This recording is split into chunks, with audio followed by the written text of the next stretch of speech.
Ooh. We're going to be entering a very interesting character this time.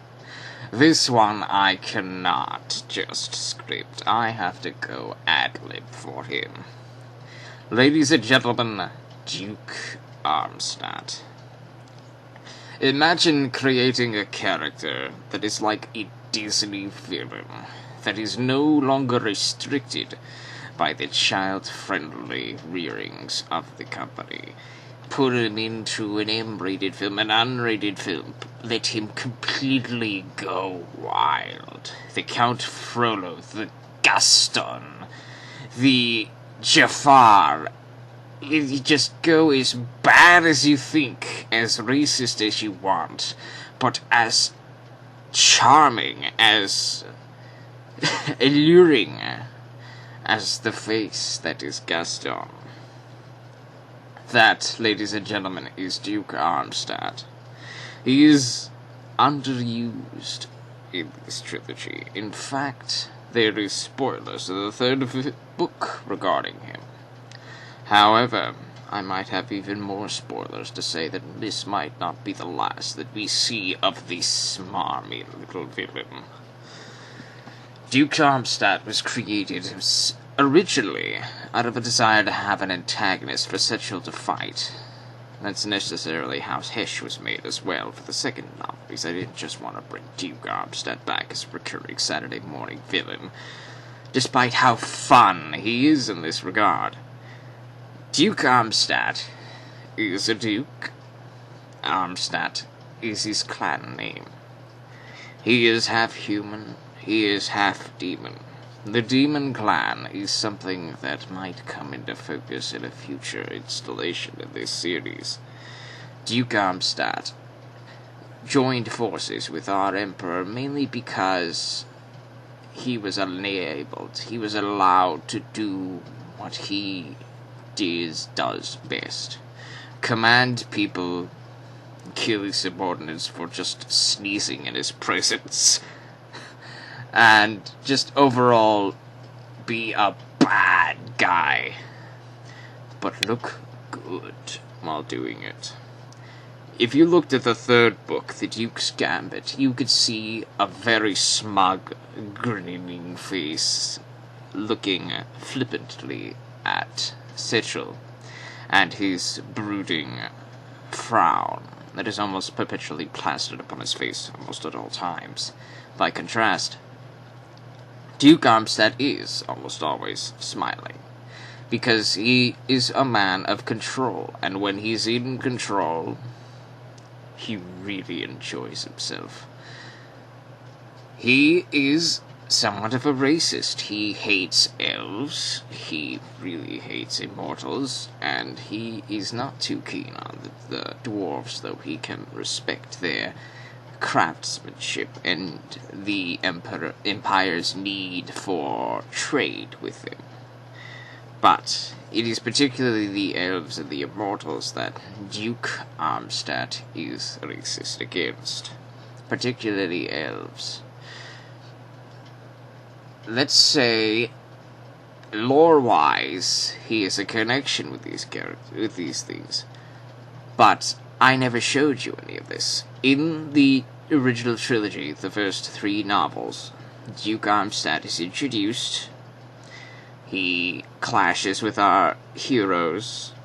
He goes into the background to the second book, when we introduce Hesh. And then he comes back, because he's the title name, in the third book, The Duke's Gambit.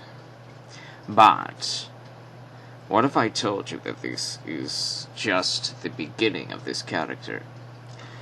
I needed a character as flippantly evil as this, without any middle ground of thinking, oh, we can relate to this darkness like Hesh. We can relate to a villain the society makes.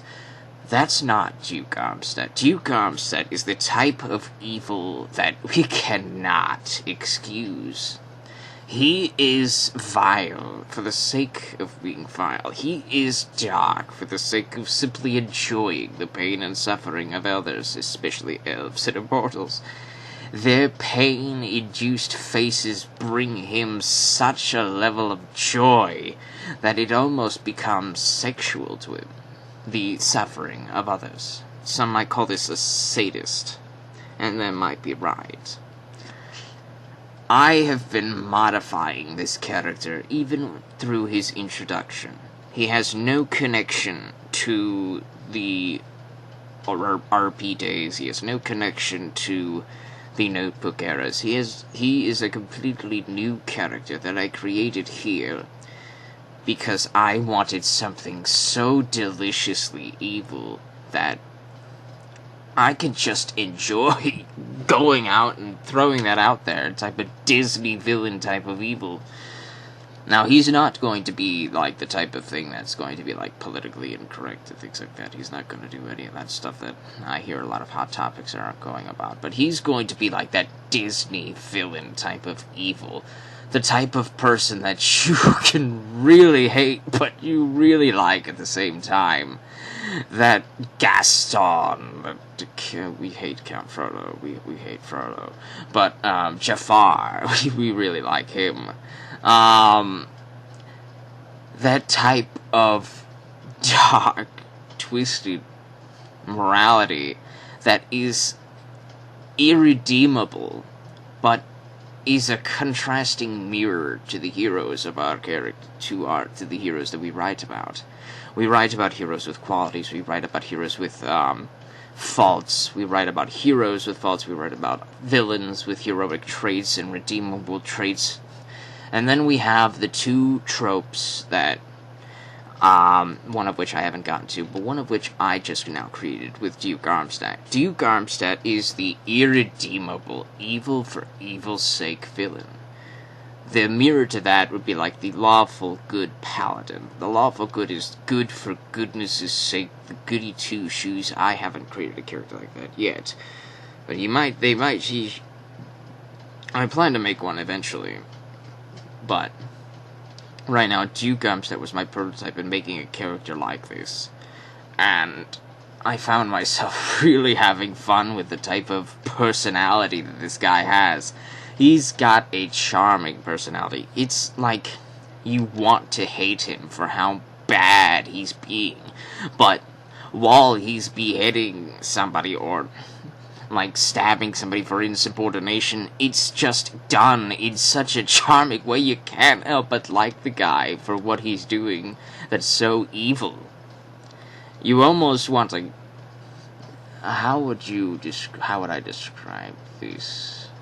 If you're a weeb or a nerd, imagine the Lord Frieza in Dragon Ball.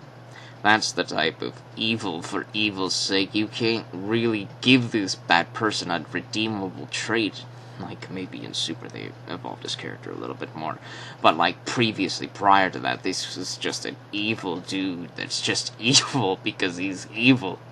He is racist against the Namekians. He is racist against the Saiyans. He is just pure, entitled evil, but yet when he's giving his subordinates orders, when he's killing his subordinates for disobeying him or failing, you can't help but like the guy at the same time. That's the type of character that Duke Armstadt is. Duke Armstadt is the Lord Frieza.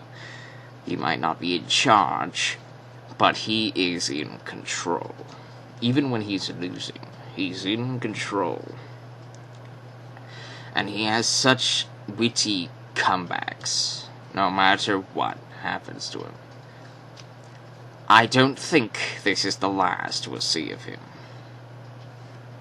Remember, folks, be imaginative.